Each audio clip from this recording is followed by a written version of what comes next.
ये प्रॉब्लम है capacitor chapter का कि दो कैपेसिटर की चार्जिंग डिस्चार्जिंग कंडीशन का। आप एक बार प्रॉब्लम पढ़ लीजिए ठीक से।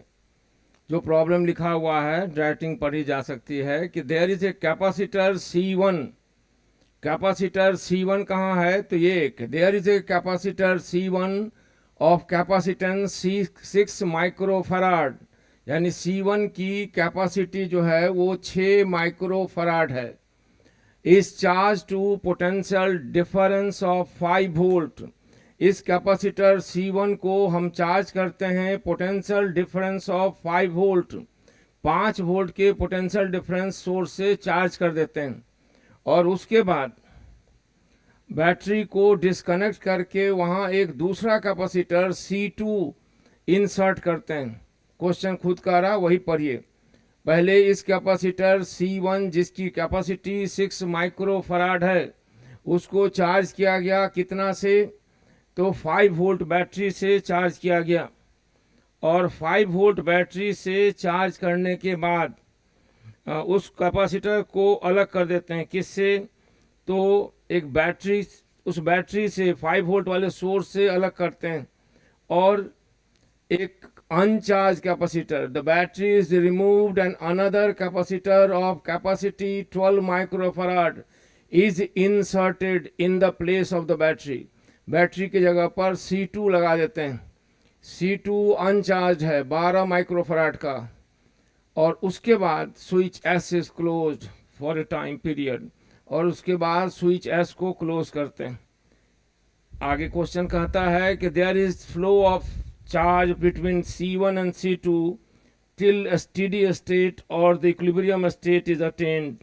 Find the amount of charge on C1 and C2 after the steady state has been attained. Question समझें। There is a capacitor C1 of 6 microfarad.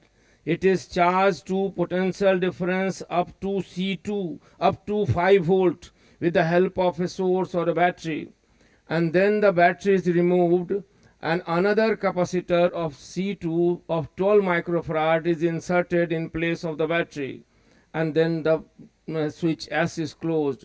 Charge exchange occurs between C1 and C2 till a steady state is attained. Find the amount of charge Q1 and Q2 on the capacitor plates of C1 and C2 respectively. Question समझें। तो पहले हम क्या करें? तो पहले हम step 1 C1 को बैटरी 5 वोल्ट बैटरी से चार्ज कराते हैं। एक बैटरी है, एक कैपेसिटर है C1 जिसकी कैपेसिटी है 6 माइक्रोफराड। उसको एक बैटरी सेल से कनेक्ट किए हैं जिसका पोटेंशियल डिफरेंस है 5 वोल्ट। और इसमें लूप रूल अप्लाई करें, किरचॉफ्स वोल्टेज लॉ।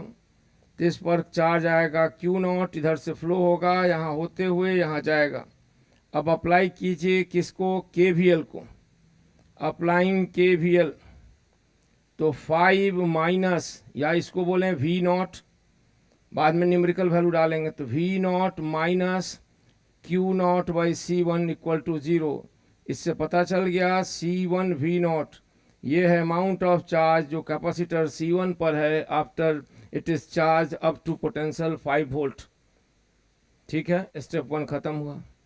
अब आगे अगला स्टेप में जो चार्ज कैपेसिटर C1 है जिस पर Q0 अमाउंट ऑफ चार्ज है उसको बैटरी से डिस्कनेक्ट किए और एक अनचार्ज कैपेसिटर C2 जिसकी कैपेसिटी 12 माइक्रोफराड है उसके साथ कनेक्ट किए C2 के साथ, और C2 अनचार्ज है। तो अब क्या होगा कि C1 के cross potential difference Q0 by C1 है और C2 के क्रॉस कोई पोटेंशियल डिफरेंस नहीं है, इसलिए चार्ज का फ्लो होगा। मान लीजिए यहाँ से Q चार्ज निकला और इस कैपेसिटर प्लेट पर स्मॉल q चार्ज आया, इंडक्शन से माइनस q और प्लस q इस तरह पहुँच गया। अब फिर से अप्लाई कीजिए KVL। अप्लाइंग KVL किसमें? नए कंडीशन में। तो अब हो जाएगा KVL अप्लाई करेंगे तो Q0 minus Q by C1 Q by C2 बराबर 0। इसको थोड़ा सॉल्व कीजिएगा, देखिए देखते रहिए ठीक से। तो ये आ जाएगा minus Q 1/C1 plus 1/C2 equal to 0, यानी Q C1 plus C2 divided by C1 C2 is Q0/C1। तो स्मॉल क्यू कितना आ गया? तो स्मॉल क्यू आ गया C2 Q0 C1 plus C2। इतना चार्ज होगा किस पर? तो 12 माइक्रोफराड वाले कैपेसिटर पर। तो उसे हम मानते हैं Q1 और Q1 बराबर हो गया, नहीं उसे मानते हैं Q2 और Q2 बराबर हो गया Q, यानी C2 पर चार्ज के अमाउंट हो गया C2 Q0 C1 plus C2। एक चीज और याद रखिए, Q0 कितना है? अच्छा वो दिखाई नहीं दे रहा है, सॉरी यहां दिखते हैं। C2 पर चार्ज हो गया Q2 और Q2 बराबर हुआ Q के, और Q बराबर हुआ, अभी निकाले यहाँ पर, ये देखिए C2 Q0 C1 plus C2, और इसको और आगे बढ़ाए तो Q0 बराबर है कितना?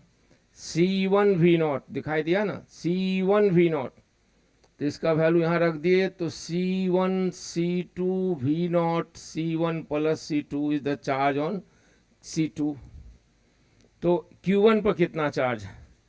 तो फर्स्ट पर चार्ज हो जाएगा Q0 माइनस Q, यानी इसको घटाएंगे Q0 को, स्मॉल q को Q0 से, तो आ जाएगा C1 Q0 divided by C1 plus C2। सही है।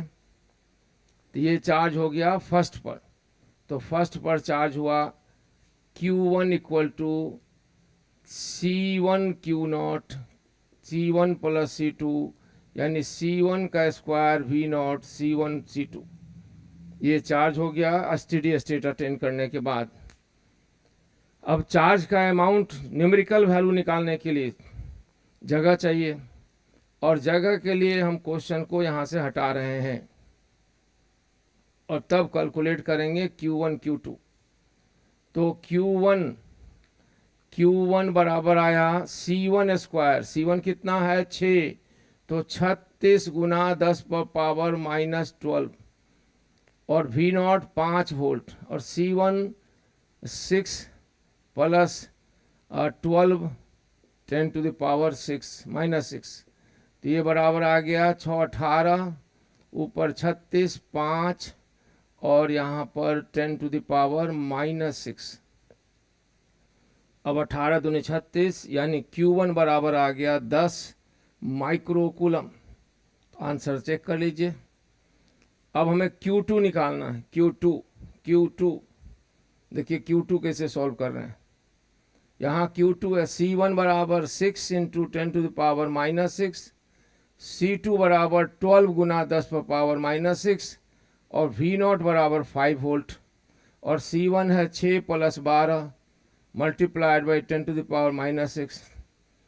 और इसको फिर आगे बढ़ाते हैं, तो ये आ जाएगा 6 18, ऊपर में देखिए कितना आएगा, ये 12 25 60, 60 गुना 6, और नीचे 18, और multiplied by 10 to the power minus 6। अब यहाँ से डिवाइड किए तो ये हो गया 3, तो ये हो गया 20 गुना 10 पर पावर माइनस 6, यानी 20 माइक्रोकूलम।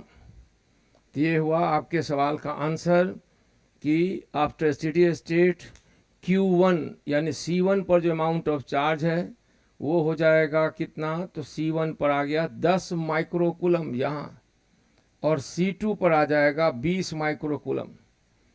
उम्मीद है सवाल समझे होंगे। अगर डाउट रह गया हो या ना समझें तो फिर से मैसेज करिए, हम फिर से सॉल्व करके भेजेंगे।